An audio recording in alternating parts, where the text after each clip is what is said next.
Но тот рисунок мы сейчас, наверное, уже не найдем. Ну, хотя бы один. Так, это можно не показывать. Вот эту флору. Так, то есть он еще не отдал, это хорошо. Вот он как раз, вот этот рисунок мы можем показать. Это не совсем Кесикбаш, это какому-то стихотворению. Тут очень интересно еще у него есть. Ну, вот эту папку можно вот как раз вот всю перебрать, показать, потому что здесь все очень интересные листы. Мы их вообще-то брали для закупки в музей. Вот. Измеряем. Это у нас 43,3 на 31. И на 31. Вот есть пометочка справа. Утро, да, вот пейзаж. Тоже прекрасно вам передает посредством акварели именно настроение. 81, да? 41 с половиной. Все? Именно фонд имени Шигабуддина Марджани, московский фонд, инициировал вот этот вот проект, вот эту работу над полным каталогом произведений Баки Урманчи.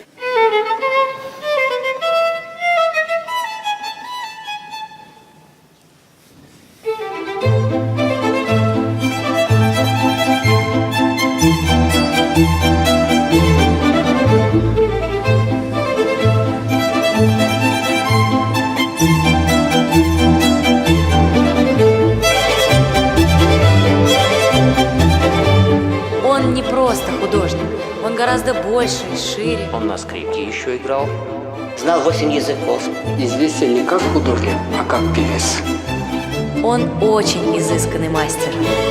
Он просто любил людей рисовать, писать. Баки Идрисович стал первым татарином, который получил высшее художественное образование. Баки Урманчи, он закончил Футамас в Москве.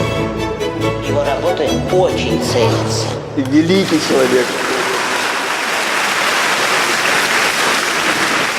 В свое время одно из событий было это, когда мы отмечали 90-летие Баки Идрисовича, когда дали ему слово, после того, как ему вручили орден Дружбы народов, дали ему слово, и Баки Идрисович бросил в зал шутку, что у меня в жизни было два великих события.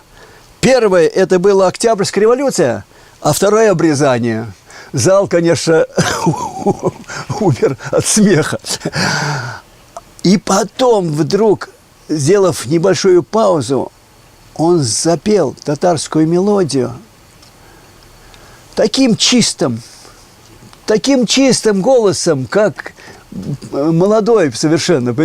Вот тут зал уже стоя его приветствовал.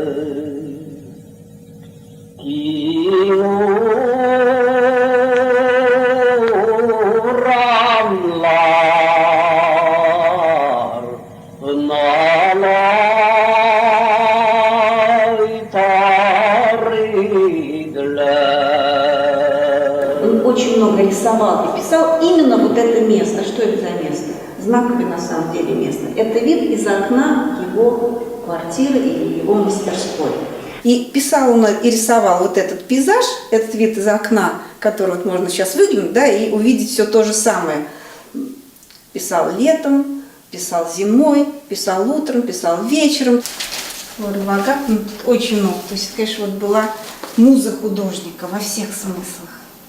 Луналикая, да, вот она, Айгуль, лунный цветок, не случайно он ее так называл. Вот она, восточная красавица, настоящая восточная красавица.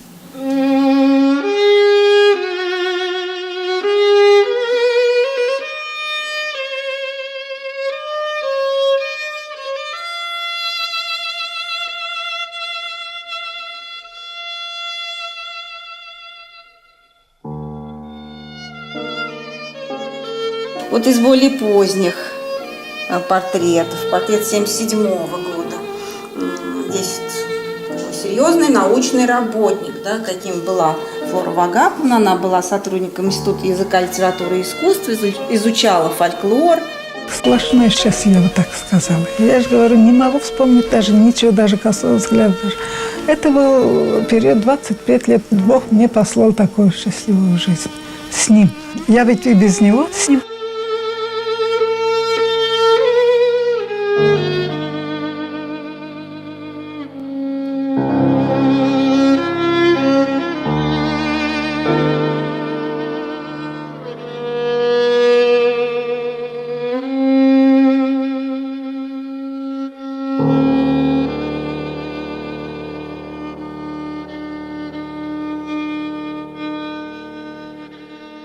Ну и, конечно, вот сын.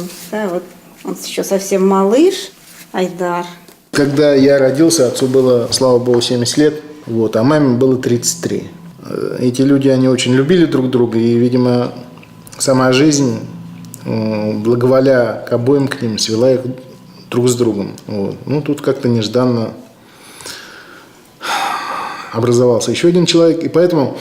Понимаете, когда я уже стал более-менее осознающим человеком, это было лет 10-12, может быть, отцу уже было 82, то есть я вроде понимал, что это, да, это мой отец, но в то же время я видел совершенно такого человека совершенно другого поколения, который видел там Ленин, для нас это уже было что-то такое, Ленин же был для пионеров, это что-то такое как бы идолообразное, а он видел Ленина, значит, он тоже какой-то такой вот. Можем много, конечно, поучиться, это живя рядом, с такой огромной библиотекой, с такими знаниями художников. Там нельзя было не стать человеком рядом с ним. Можно было даже в какой-то степени позавидовать младшему сыну Бакиру Манча.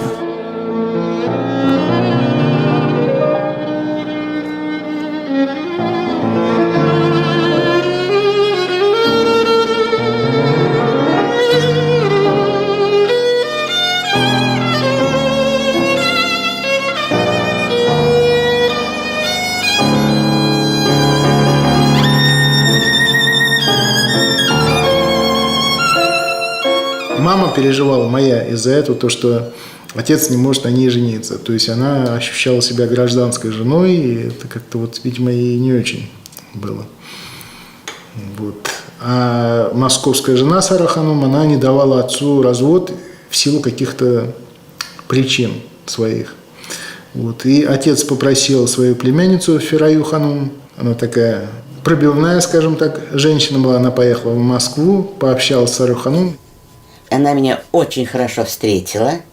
И вот я пришла и говорю: Сарапа, вот Балкаябы передал вам письмо. Что там написано? Я говорю, я не знаю. Она, значит, открывает конверт, читает внимательно, прочитала и говорит: Балкаябы всегда был умницей. И сейчас он очень умный. Я даю согласие на развод. Вот эта работа написана им в первые годы после возвращения Соловков из лагеря. И то есть, когда человек прошел несколько кругов ада, он как бы глубже ценит вот все проявления жизни. И, конечно, вот, как говорилось уже, это первенец, да, это первая, наверное, такая вот всеобъемлющая любовь и к женщине, и к собственному ребенку.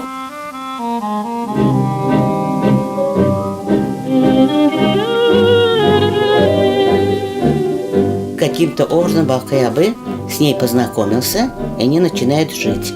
Но у Сарапы был муж в тюрьме, как враг народа. И вот когда приходит муж, ее первый, из тюрьмы, и его мать говорит: слушай, они так любят друг друга, ты уж не мешай им. Ага. Ты женись на ее сестре. И он женится на ее сестре. Ага. И вот, значит, у них маленькая комната своя, где Балкаябы жил. Занавеска, за занавеской кровать. И вот он, ее первый муж, с ее сестрой за этой занавеской жили.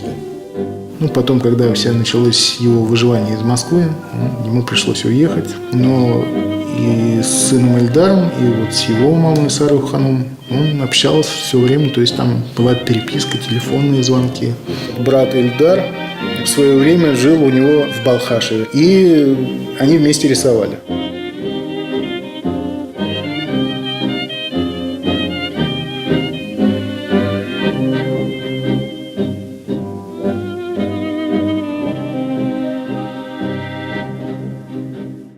Отец мне всегда говорил, что вот смотри, вот я дожил до столь преклонных лет, я работоспособен, я нормальный, вот. У меня моложе меня со мной живет женщина, она счастлива, у меня есть друзья, есть сыновья, я могу работать. Видишь, говорит, все благодаря тому, что я в жизни никогда не старался пробить стенку лбом, а как-то жил и старался полагаться полностью всегда на Всевышнего. И как-то он его из всех ситуаций вытаскивал, действительно. То есть та же самая история, как он вернулся из Соловецких островов, для меня она просто непонятна, потому что людей туда просто увозили, и там они оставались. Вот. А он как-то устроился там в какую-то самодеятельность, то ли пел он там, то ли еще что-то. И заодно его устроили присматривать за животными на звероферме. И то есть вот лис и песцов там кормили, а соответственно там какие-то были продукты, не знаю. И отец этим тоже как-то вот подпитывал свой организм, потому что вот он вернулся, а его брат нет, мой дядя. Допустим, о Соловках у нас разговоров не было. Почему-то он не любил вспоминать вот свои те годы, которые он провел в заключении. Про Соловки он особо не рассказывал. Он говорил только, я, говорит, там пел. Я, говорит, там пел только.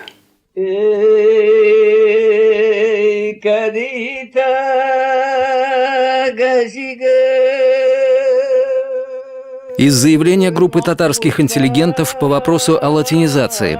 1927 год. Мы, ниже подписавшиеся, обращаем внимание Центрального комитета ВКПБ Татарской Республики на необходимость освобождения татарского населения от подобной жертвы, как фактический отказ от всей своей письменной культуры и как требование переучивания заново грамоте миллионной массы грамотных из татар.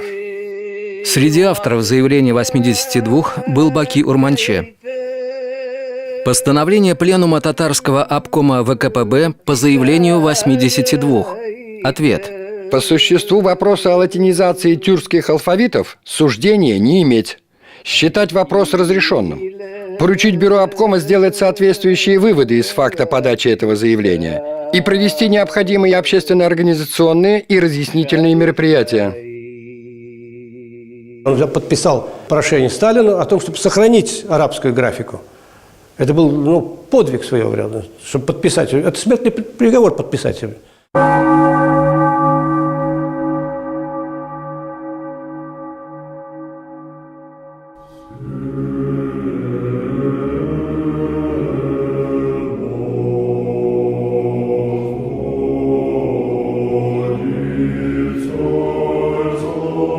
Там пришлось его, заставили написать портрет начальника лагерей этих, который должен был приехать.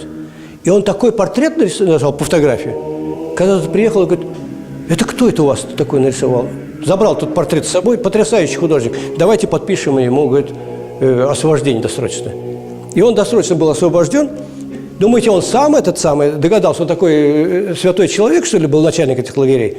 Нет, это ему некая сила просто. Он даже, может, сам не осознал, почему он такое слово брякнул. Мы говорим, он религиозный, про Урманче, а он такой светский. Это какая-то высокая религиозность вот на уровне духовности, высочайшей духовности. Этический какой-то каркас его творчества – это вот эта вот удивительная духовность. Она, может быть, проистекает и от того, что он учился в религиозном медресе Мухаммадия, и от того, что вот так вот воспринимает он Бога, Аллаха, как некую космическую силу. Мен енді қосанда әлбетте художественный школға кіруге ойлаған кісі беді.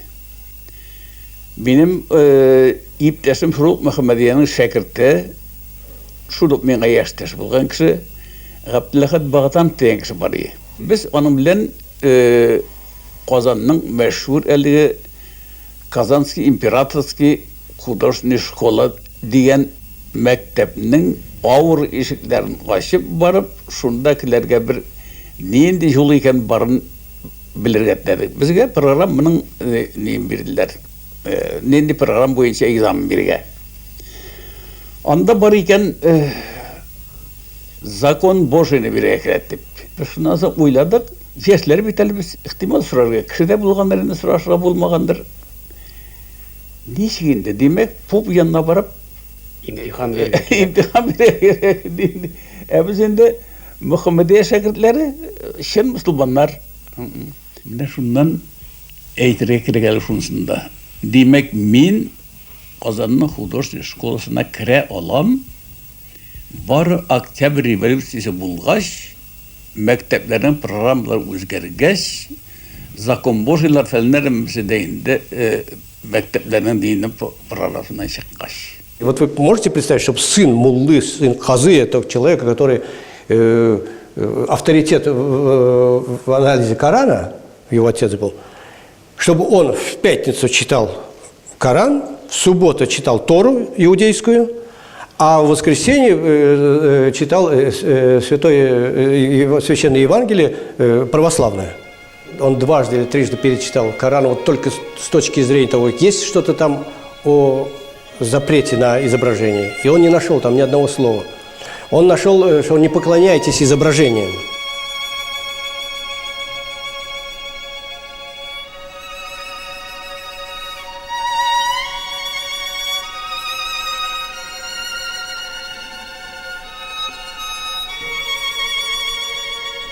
И он за свою жизнь создал всего 3 Шамаиля.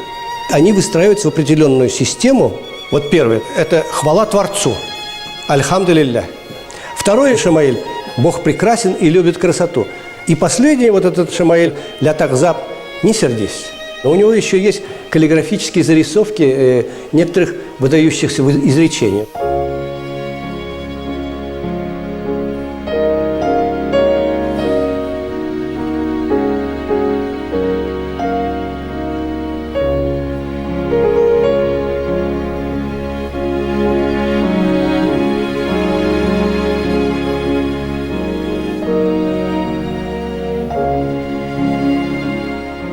Есть также отголосок абстрактного мусульманского искусства, да, вот мы же знаем, что мусульмане не имели права, да, изображать.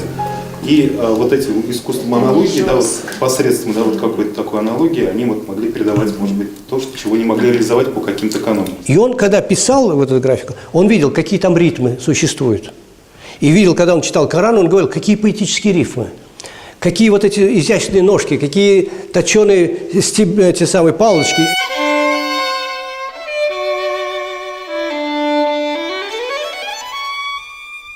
Какая первозданная простота и трепетная нежность в этих черточках. Изящный стан, округлые, слегка волнующиеся груди. Круто изогнутые, словно натянутый лук, брови. Строгие черные ресницы, полные искрометного огня, вьющиеся темные кудри, не спадающие на элегантные плечи.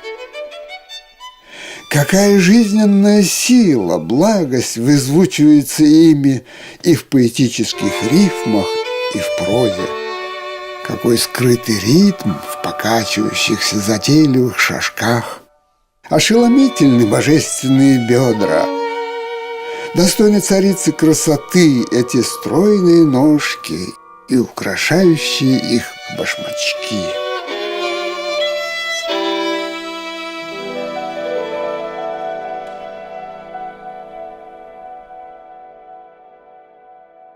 Он не по старости умер, никак нет. Он был абсолютно не старым человеком. Он многим молодым мог дать фору по своему энтузиазму, по своей любознательности, по наблюдательности, по своей энергии жизненной. Когда заходишь, ощущение, что это сидит очень большой человек, вот во всех смыслах этого слова. хорошем смысле этого слова. Вот что-то большое, светлое и большое. Если человек ему нравился, он его принимал целиком. Если человек ему не нравился, он давал понять, что человек этот ему не нравится, и он ему неприятен. И Флёр Вагабн делал все, чтобы этот человек как бы из их жизни уходил. Он ведь, когда приехал в Казань, первым, кого он сотворил, он одел чепан, челму на статую своего Мәржани. И поскольку у него дома негде было поставить, он поставил прямо при входе вот так вот. И человек заходил, когда к нему в мастерскую, первым делом он утыкался перед собой. Вот. И те партийные лидеры, которые приходили, ну убери его, они закрывали вот так вот лицо, убери, пожалуйста, мы ничего не видели, мы ничего не знаем. Вот. Это 60-е годы, это с работы могут снять. Вот. Тогда люди боялись и по-татарски, как говорить, эти наши чиновники. Он говорит, ну не приходите, что я могу сказать, куда же я его поставлю? Я могу отпилить голову, говорит, и не приходите, кто вас зовет, понимаете, в конце концов. Вот. Ну, они говорят, ну ладно, давай мы тебе что-нибудь, куда-то, ну закрой его. Нет, это говорит, моя первая работа в Казани. Я говорю, как я закрою? Я, наоборот, смотрите, что такого? Это ничего особенного. Сюда, когда вернулся, ему уже было 60. То есть для многих это, в принципе, он уже считает, ой, слава богу, я на пенсию могу выйти, и все, можно вообще больше ничего не делать. А тут ему начинается наоборот такое, что он начинает новый процесс своей работы, который просто, вот я смотрю по его каталогу. То есть это самый такой период, что человек, который там уже должен был по советским понятиям сидеть играть в домино во дворе, а он сидел тут, писал по 10 картин в год, делал по 10 скульптур и невероятное просто количество графических картин. То, что мы имеем в творчестве Урманче, это как раз его попытка подтянуть татарскую культуру, вытащить из цепких рук Азии, которая застыла на месте. Баки Идрисович полностью отдан был творчеству. Он был человек из 19 века. Человек широкой эрудиции. Баки Урманче, безусловно, философ.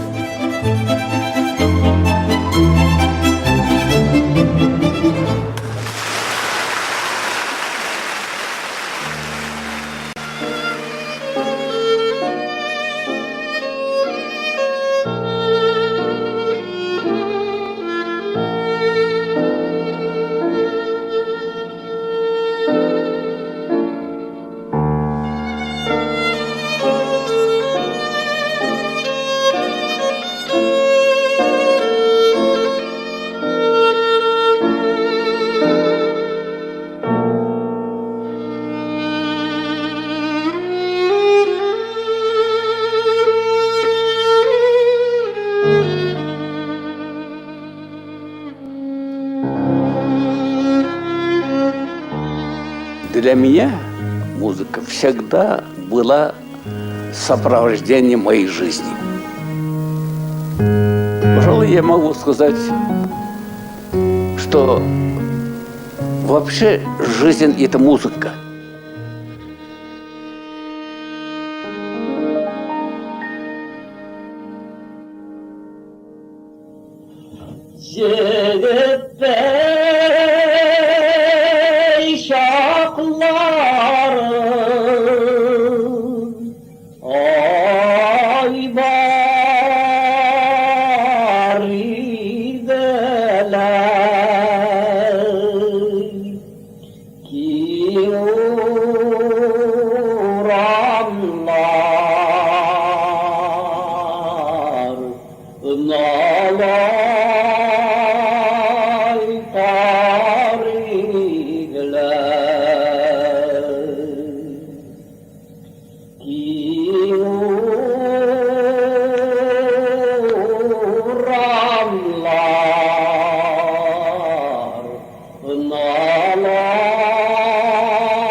yolları